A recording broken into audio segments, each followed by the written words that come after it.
భారతదేశ ప్రియులందరికీ August 15th స్వాతంత్ర దినోత్సవ శుభాకాంక్షలు. స్వాతంత్ర దినోత్సవం ఎందుకనంటే మనం బానిసత్వంలో నుండి ఒకరి కింద ఉన్నప్పుడు, ఒకరి ఆధీనంలో ఉన్న మనమందరం కూడా బయటికి వచ్చి మనకు మనమే పరిపాలించుకోవడం, మనకు మన విధానాలను స్వేచ్ఛగా జీవించడమే స్వాతంత్రం.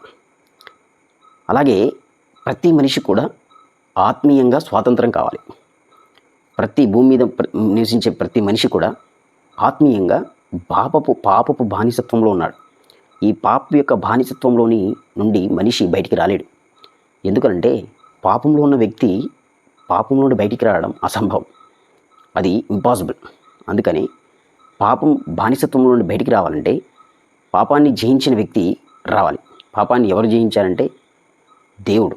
ఎందుకంటే ఈ లోక పాపాన్ని అంతటినీ తన మీద వేసుకొని మరణించి సమాధి చేయబడి 3వ రోజు తిరిగి లేచాడు. సో మృత్యుణ్ణి జయించాడు ఆయన. అంటే ఇప్పుడు ఆయనకి పాపాన్ని క్షమించే అధికారం ఆయనకుంది. ఎవరైతే ఆయన దగ్గరకు వచ్చి ఆయన సహాయం వేడుకుంటారో, ఆయన హెల్ప్ తీసుకొని ఆయన్ని హృదయపూర్వకంగా విశ్వసిస్తారో, నువ్వు మాత్రమే నా పాపాన్ని క్షమించగలవు, ఆ పాప బానిసత్వంలో నుండి బయటికి తీసుకురావాలను యేసుక్రీస్తుని మనస్ఫూర్తిగా నమ్మితే వాళ్ళు పాపంలో నుండి, పాప బానిసత్వంలో నుండి స్వాతంత్రం పొందుకొని అప్పుడు నిజమైన స్వేచ్ఛను, నిజమైన స్వాతంత్రాన్ని ఆత్మీయంగా వాళ్ళు అనుభవిస్తారు. అలా మీరు పొందుకోవాలని మనస్ఫూర్తి కోరుకుంటున్నాను.